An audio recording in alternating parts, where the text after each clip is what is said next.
Yo, what's up everybody? Welcome back to another video, and today I'm just going to give you guys my full, all out thoughts of the Pixel 3a and just in general owning a Google made device and just the experience that I've had with it. Kind of give you guys a backstory here. So years ago, Nexus devices were the thing, right? So getting a Nexus is basically what you wanted to get if you wanted like pure vanilla stock Android and you wanted to have basically just like all the goodies that Google was going to push out for their smartphones. Now, in that time, I couldn't get a Nexus device. I really couldn't. And in that case back then, it's just like if I was to drop $400 or $500 on a phone, I couldn't really justify it. Considering the fact that I'm a family guy and I have kids, they have needs, so I can't just put my personal wants against their needs. Fast forward a little bit, you get out of a rut, you get out of situations that you're in, things get better, and then I was able to get the Pixel 3. So the Pixel 3 was actually like my first actual Google device, like Google made device. I know the Nexuses were basically a program where Google partnered with an OEM and then they made the device. And Pixel pretty much became Google's flagship device to house and showcase Android to the world, along with the focus on photos, things like that. Obviously, the name Pixel. So the Pixel 3 is my very first made by Google device, and it was a great experience. And then all the rumors of the Pixel 3a came out, and then the phone dropped at Google I/O. And when that happened, I ended up picking up one. I wanted to see if there was going to be like a distinct difference between the 3 and the 3A. Come to find out, the experience is no different. There's no difference in the experience at all whatsoever, and that's a good thing. If you could get something that's considered to be a more budget version compared to the original, and it actually functions like the original, then that's a very good thing. So big ups on Google for that one. And so the Pixel 3a basically for some time now has been my daily driver. And along with that, the Google services that you get with it actually does help out quite a bit. First of all, the design language of this device, of course, is going to be the last one because the Pixel 4 is just right around the corner. But I was thoroughly impressed with the design. The fact that it is polycarbonate, so it's plastic, but it mimics the feel of the original Pixel. Like, I keep going on this, and I keep telling people, holding this in my hand and holding my Pixel 3, they feel the same. The fact that Google went ahead and went the extra mile to consider how the phone would feel in one's hands, that speaks volumes of what they're trying to do with the Pixel. A lot of news publications have published articles talking about how with the Pixel 3a basically helped Google with sales of Pixel. And, I can agree with that because with a budget version and people getting it and then hearing from various different reviewers that the experience between this and the flagship, the 3, is there's no difference between them. A lot of people are getting a little excited about that, knowing that if they opted for the Pixel 3a, they're not getting anything too dumbed down. Sure, it lacks the other features that the 3 has, such as water resistance and wireless charging, those types of things. But again, this is just my opinion. Some of you guys may use your phones differently, but I really don't have a reason to have my phone in the water. I've had various different water-resistant phones like the Moto X4, the Pixel 3, and when I had those phones, I never found a situation where I was putting it in water. Sure, having the security in your mind, knowing that if like water spilt on your phone, water resistance, you don't really have to worry too much about it. Putting it in chlorine water and salt water is not a very good thing. But I don't know. I guess appreciating something that I paid money for has opted me in that ability to really kind of just be careful about what I do with this. And so that technically works out where I really don't need the water resistance.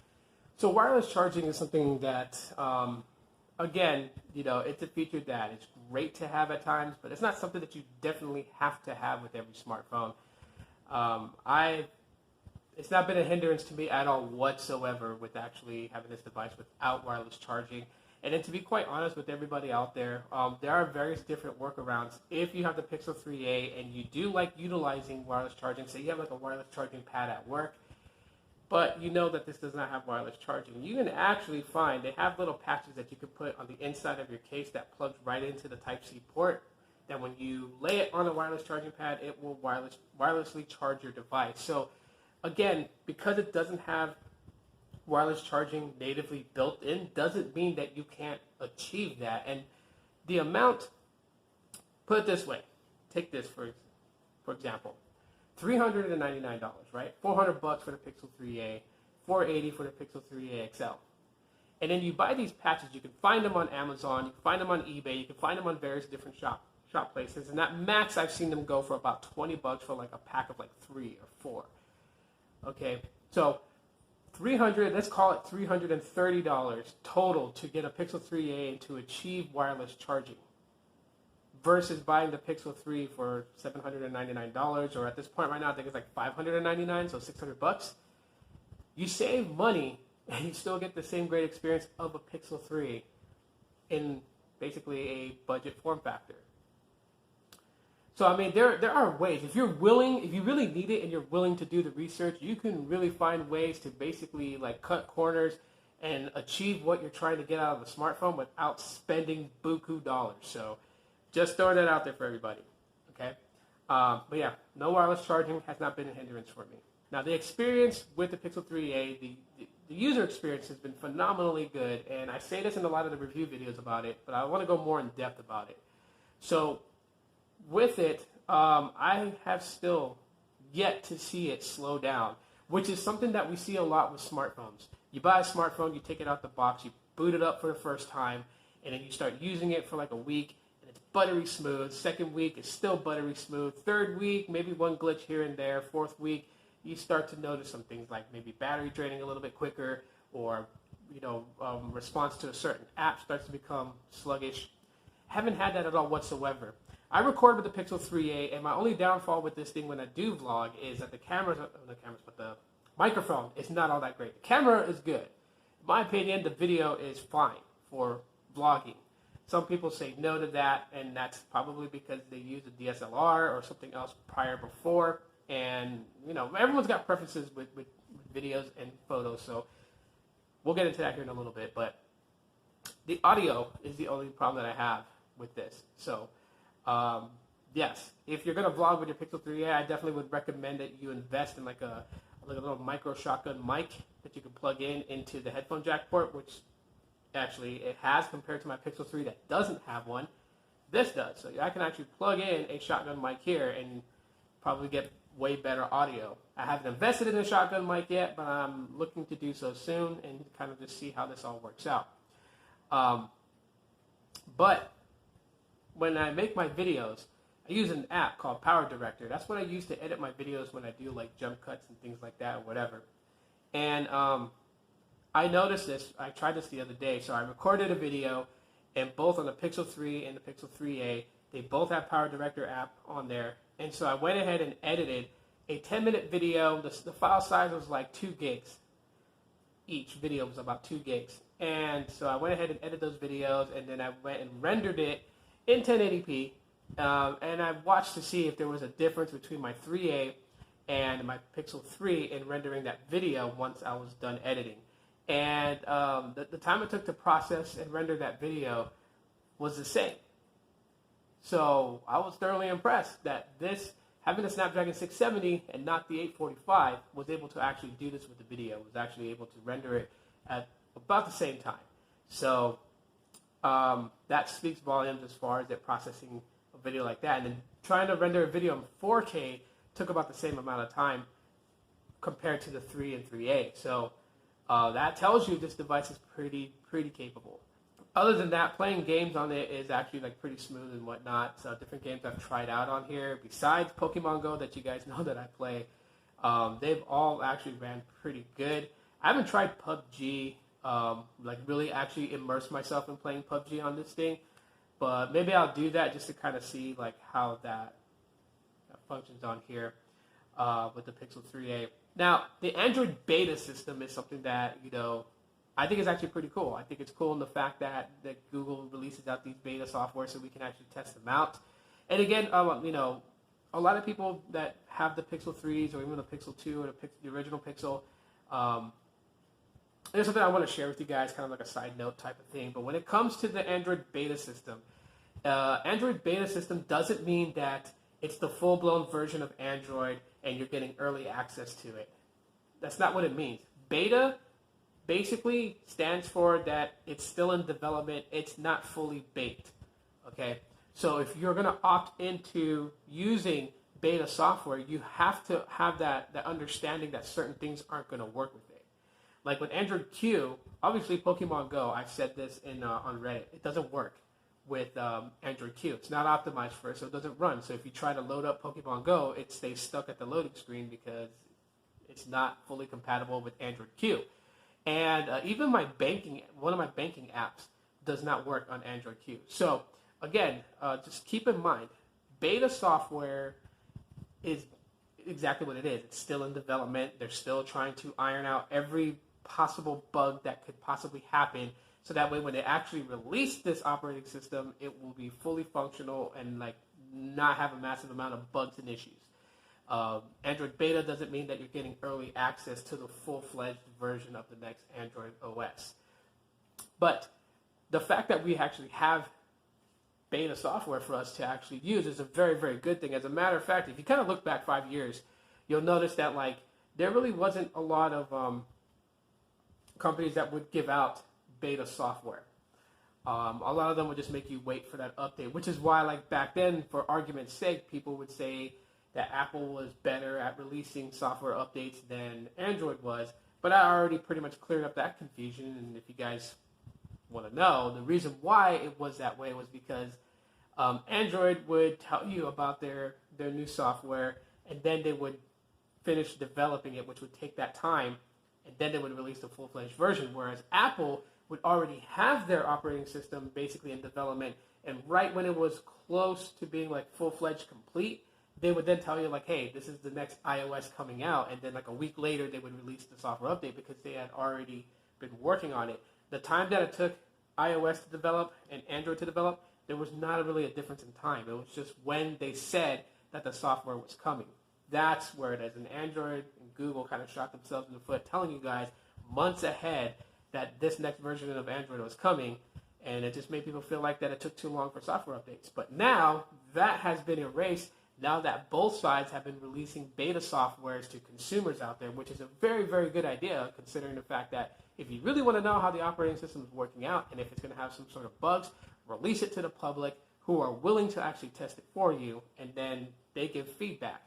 So, Android beta, big thumbs up. Another thing that's actually really cool is the fact that I know I don't have to drop money on getting another phone to have the next version of Android. This will get it. And my Pixel 3 will get it too. As 3 OS updates, that's pretty solid. Because by that time, if I wanted to get a new Pixel device, I would already have the money saved up to buy a brand new one. And I think that's good, because at the same time too, it kind of breaks that cycle where you have to keep buying smartphones. So the fact that this will remain up to date, yes, it probably won't have every feature that the next Pixel has. I already know this because the Pixel 4 is going to have a Face ID unlock, and I know that's not going to be able to be ported over to this because you would need those camera IR sensors to actually do that. And it's not like you could just install that with a software update. But it will have the next versions of Android, and that's the good part about it. Being that, when you make, especially when you make videos on YouTube and stuff and whatnot, you want to try to have the latest version of Android so you can actually showcase of what's new in it, how does it look, how does it function, Having the latest hardware is not a really big deal, but having the latest version of the software is, because that changes the dynamics of how the user interface is going to be. So with that, getting 3 years of software updates is actually pretty cool. And who knows, it may go further than that. I mean, it was supposed to be 3 years for the Pixel 1, and the Pixel 1 actually has access to Android Q Beta, which means that there will be Android 10 on the original Pixel.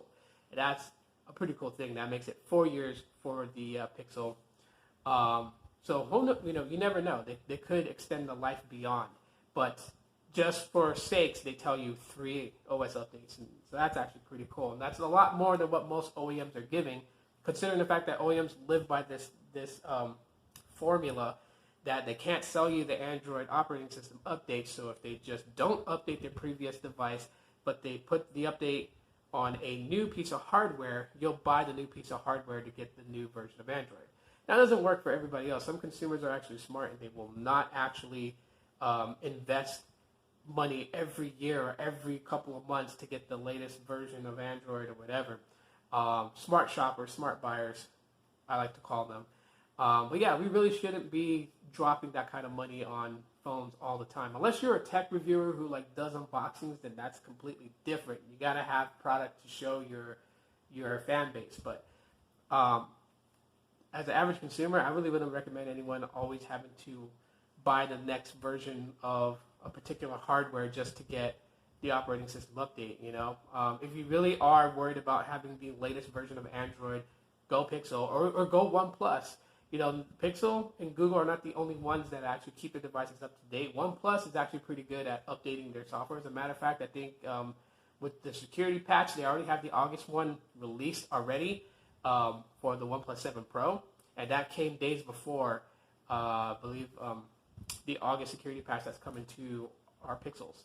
So, yeah, if you don't want to go Pixel, you can go OnePlus. But that's probably one of the best parts about having the Pixel itself is the fact that OS updates and whatnot. The cameras on it is pretty much Google's selling point for the Pixel, okay? And yes, it does take really, really good still shots. And I mean, not just, how the photo comes out and everything when you snap a photo, but even in quick instances, like this morning, my son was smiling in the back of the car. I wanted to capture a photo of him because today's his first day of school at Gateway Community College. He's in the high school program there, which pretty much he takes high school courses, but then his electives are college courses. So when he graduates, he'll graduate with both a high school diploma and an associate's degree, which is cool. Big ups to my son, and I love him very much. But yeah, I wanted to capture the moment that he was smiling, and he doesn't like taking photos, so I kind of tilted my phone this way and quickly snapped the photo and jerked my phone back. But the photo actually came out really good, and I'll share that with you guys right now. You guys can see it. So my son's probably gonna kill me. But okay, and I took that in a very quick instant move like that. And it was able to capture and focus it like that. There's no blur or anything in the photo itself. That's actually pretty damn good for cameras. I like to capture life's moments with my families, and so having a great camera to do that is big. Now, the video, subjective, people are like, it sucks, it's not that great or whatever. And I know everyone's pushing for 4K and 60 frames per second and all these other things. And I'm not one of those camera junkies in that way. If the video is clear and I can hear what audio is going on in the video, then it's fine for me. Now, if it looked like I shot a video with a potato, then we have problems. But yeah, I'm not looking for the high resolution or anything like that. I'm not a professional videographer or anything like that. I make YouTube videos and I use phones to do that. Which moves me to another thing, like the design language. Again, back to the design language, but the bezels on this thing. Some people will talk about they hate bezels, and I know that tech companies are conditioning all of you into wanting a bezel-less display, but let's get real. Bezels are there for a reason, and the bezels on this, they don't really bother me. I don't look at the bezel when I'm watching YouTube. I don't look at the bezels when I'm looking at my screen. I'm looking at what I'm looking at, whatever it is, photo, Facebook timeline, whatever it is, I'm looking at that. I'm not looking at the bezel. And two, when I hold the phone in portrait mode, it's great to have the bezel there because I can rest my thumbs. I don't have to stress my fingers to hold this thing. So, yeah, I'm sorry. Some of you guys may disagree with me and just say, you guys want the all-screen display. And there's nothing wrong with that. If that's what you want, then search for the phone that gives you what you want. But I don't think bezels should go away, and I'm not rocking with that side of the party. All-screen displays don't really matter to me. The user experience and how the phone performs for me is the most important thing of the phone.